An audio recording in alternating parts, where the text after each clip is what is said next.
Hello दोस्तों, स्वागत है मनोज कन के यूट्यूब चैनल पर। दोस्तों, बीएससी थर्ड सेमेस्टर के लिए क्लासेस चल रही हैं। पहली यूनिट चल रही है जिसका नाम है केमिकल काइनेटिक्स। उसमें मैंने इंट्रोडक्शन करा दिया था और बताया था कि केमिकल काइनेटिक्स क्या होता है।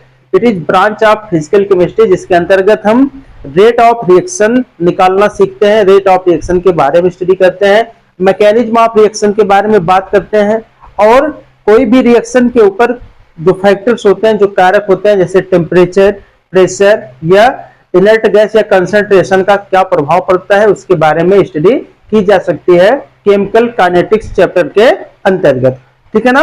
इंट्रोडक्शन मैंने करा दिया था और ये भी बताया था कि कौन से टाइप की रिएक्शंस की स्टडी केमिकल काइनेटिक्स में की जाती है या किस टाइप की रिएक्शन का रेट निकाला जा सकता है, निकालना संभव है। मैंने 3 टाइप की रिएक्शन बताई थी। एक वेरी फास्ट रिएक्शन, ठीक है ना, जो फ्यू सेकंड्स में या नैनो सेकंड्स में या फ्रैक्शन ऑफ सेकंड्स में हो जाते हैं, जैसे कि आयनिक रिएक्शंस हो जाते हैं, उनको कंप्लीट होने में बहुत कम समय लगता है, यानी कि उनकी स्टडी नहीं की जा सकती है। ठीक है ना। दूसरी टाइप की रिएक्शन हमने बताया था वेरी स्लो रिएक्शन, जो मंथ्स या ईयर्स में कंप्लीट होती हैं, यानी कि उनकी स्टडी भी करना संभव नहीं है, या सालों या महीनों में अगर कोई चेंज होगा तो बहुत थोड़ा सा होगा, नेग्लिजिबल होगा या कांस्टेंट होगा, उसको कांस्टेंट मान लिया जाता है, यानी कि उस टाइप की रिएक्शन की भी स्टडी नहीं की जा सकती है या नेग्लिजिबल या कांस्टेंट मानी जाती है। ठीक है ना। और जो एक रिएक्शन और होती है, रिएक्शन का टाइप होता था मॉडरेट रिएक्शन या स्लो रिएक्शन, जो कुछ घंटों या आवर्स में कंप्लीट या डेज में कंप्लीट होता था। उस टाइप की रिएक्शंस की स्टडी हम लोग की जाती है, ठीक है ना, केमिकल काइनेटिक्स के अंतर्गत। तो आज का टॉपिक हमने स्टार्ट किया है, जो आज का टॉपिक है उसका नाम है rate of reaction. Rate of reaction जैसा कि हम सबको पता है, जो रिएक्टेंट होता है, reactant is finally converted into product, product में कन्वर्ट होता है। ठीक है। और समय के साथ जैसे ही रिएक्शन स्टार्ट होती है, उस समय रिएक्टेंट की कंसंट्रेशन यानी कि मात्रा इसकी ज्यादा होती है और प्रोडक्ट की कंसंट्रेशन 0 होती है या ना के बराबर होती है, 0 होती है। ठीक है ना। जैसे जैसे हमारी रिएक्शन समय के साथ आगे बढ़ेगी, जो रिएक्टेंट की कंसंट्रेशन है, ये जो मात्रा है, क्या होगी, धीरे धीरे डिक्रीज होगी, यानी कि कम होगी, और समय के साथ जो प्रोडक्ट की कंसंट्रेशन या मात्रा है, समय के साथ बढ़ती जाएगी। तो ठीक है ना। तो रेट ऑफ रिएक्शन क्या होता है, the change in any concentration, the change in concentration of any product और reactant with respect to time, यही क्या है, रेट ऑफ रिएक्शन। ठीक है ना। तो लिखेंगे इसकी परिभाषा, the change in concentration, concentration of any reactant or product, reactant or product with respect to time, with respect to time। ठीक है। समय के साथ रिएक्टेंट या प्रोडक्ट की कंसंट्रेशन में जो चेंज होगा वही क्या होता है, rate of reaction is known as rate of reaction को हम शार्ट करके लिखेंगे ROR, नोन एज ROR, यानी कि रेट ऑफ रिएक्शन। ठीक है ना। तो रेट क्या होगा, देखिएगा, रेट ऑफ रिएक्शन बराबर, रेट ऑफ रिएक्शन बराबर क्या होगा, चेंज इन कंसंट्रेशन, कंसंट्रेशन को हम शार्ट करके CONC यानी कि कंसंट्रेशन लिख रहे हैं, विथ टाइम, विथ टाइम। ठीक है। Change in concentration with time, ये क्या होता है, रेट ऑफ रिएक्शन। ठीक है ना। अब इसकी यूनिट हम निकाल लेते हैं, रेट ऑफ रिएक्शन की यूनिट, अगर यूनिट की बात करें, unit of rate of reaction, देखिएगा कंसंट्रेशन की यूनिट क्या होती है? कंसंट्रेशन की मोल पर लीटर या मोल लीटर इनवर्स। देखिएगा टाइम है, यहाँ पे क्या करेंगे, टाइम की यूनिट होती है सेकेंड इनवर्स। इसको जब आप ऊपर लेके जाएंगे तो आ जाएगा mole litre inverse second inverse. Sorry, यहाँ पे टाइम की यूनिट क्या होगी? सेकेंड होगी, तो इसको ऊपर लेके जाएंगे तो क्या हो जाएगा? Second inverse. तो रेट ऑफ रिएक्शन की यूनिट क्या होती है? मोल पर लीटर पर सेकेंड, ये होता है। ठीक है, चलिए अब एक एग्जांपल की मदद से जानेंगे कि रेट ऑफ रिएक्शन निकाला कैसे जाता है, किसकी कंसंट्रेशन समय के साथ चेंज होती है और किसकी कंसंट्रेशन समय के साथ बढ़ती है। चलिए देखते हैं।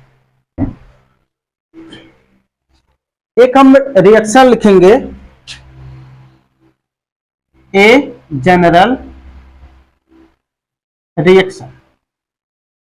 एक जनरल रिएक्शन हम लिखेंगे, कौन सा? ए प्लस बी, ये कन्वर्ट हो रहे हैं किसमें? C plus D, C plus D. Arrow के इस साइड क्या होता है? रिएक्टेंट, और इस साइड प्रोडक्ट होता है। ठीक है ना? और रिएक्टेंट की कंसंट्रेशन समय के साथ साथ क्या होगी? डिक्रीज होगी या घटेगी, जबकि प्रोडक्ट की कंसंट्रेशन क्या होगी? समय के साथ बढ़ेगी या इंक्रीज होगी। ठीक है ना? क्योंकि रिएक्टेंट की कंसंट्रेशन समय के साथ घटेगी तो हम इसमें माइनस साइन लगा सकते, क्योंकि समय के साथ ये घटेगी तो क्या होगा? इसमें चेंज होगा। तो लिखेंगे इसका रेट हम लोग निकालेंगे, क्या? रेट बराबर क्या होगा? समय के साथ क्या हो रहा है? चेंज हो रहा है।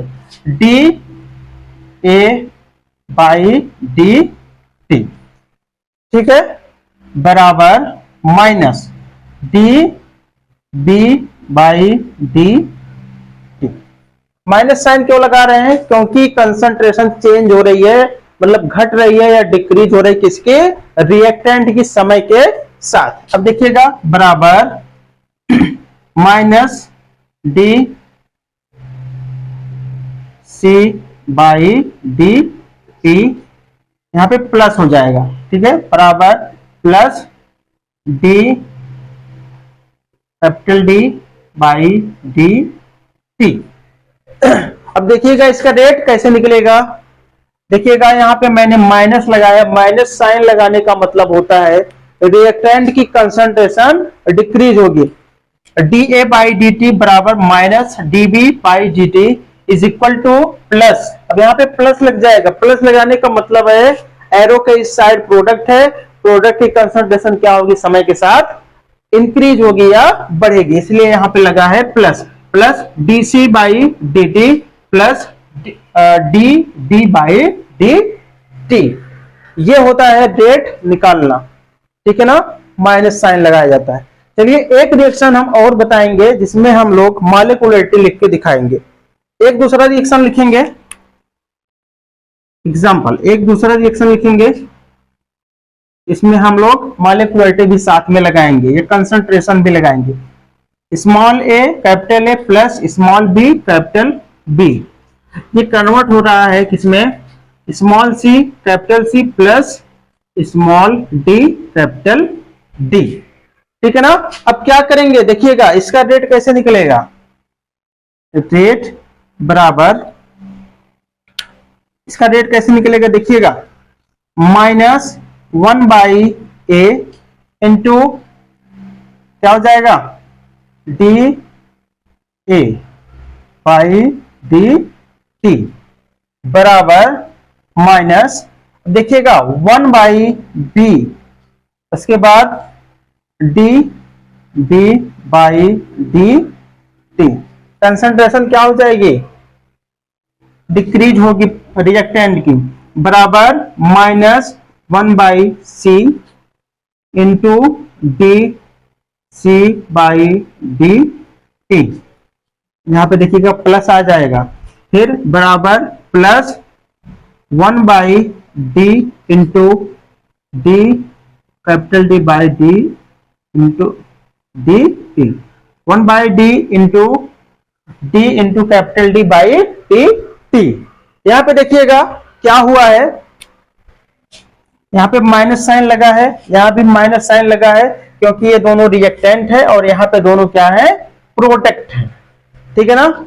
तो देखिएगा यहाँ पे एक नोट करने वाली बात ये है, ये हमेशा जरूरी नहीं है कि रिएक्टेंट के जितने मॉलिक्यूल हों वो सभी के सभी रिएक्शन में पार्टिसिपेट करते हों, और ये भी हो सकता है कि समय के साथ उनकी कंसंट्रेशन में कोई चेंज ना हो। तब तो ऐसा नहीं होगा कि उनका क्या हो जाए, उनकी कंसंट्रेशन का भाग किया जाए या डिवाइड किया जाए किसके साथ, समय के साथ। तब ऐसा संभव नहीं हो पाएगा, क्योंकि रेट ऑफ रिएक्शन तभी निकलता है जब कंसंट्रेशन में चेंज होना चाहिए किसी भी रिएक्टेंट या प्रोडक्ट दोनों में से किसी एक का। अगर रिएक्टेंट की कंसंट्रेशन में कोई चेंज नहीं होगा, या रिएक्टेंट जरूरी नहीं है कि सभी रिएक्टेंट किसी रिएक्शन में पार्टिसिपेट करें, हो सकता है कोई रिएक्टेंट पार्टिसिपेट ना करे और हो सकता है उसकी कंसंट्रेशन में कोई चेंज नहीं हो। उस अवस्था में, उस कंडीशन में क्या होगा, कंसंट्रेशन का डिवाइडेशन या डिवाइड नहीं किया जाएगा किसके साथ, समय के साथ। तो ठीक है, इतना रेट ऑफ रिएक्शन के बारे में हमने आज थोड़ा सा आपको बता दिया। अब नेक्स्ट वीडियो में हम बताएंगे कि कौन कौन से फैक्टर हैं जो रेट ऑफ रिएक्शन को डिस्टर्ब करते हैं या प्रभावित करते हैं उसके बारे में। तो थैंक्स फॉर वाचिंग। चैनल पर नए हैं तो सब्सक्राइब कर लीजिए। मिलते हैं नेक्स्ट वीडियो में, जिसका नाम है, बता दे रहे हैं, factors affecting rate of reaction. उसमें हम प्रेशर का इफेक्ट, कंसंट्रेशन का इफेक्ट, टेम्परेचर का इफेक्ट सब कुछ बताएंगे। ठीक है ना। तो थैंक्स फॉर वॉचिंग।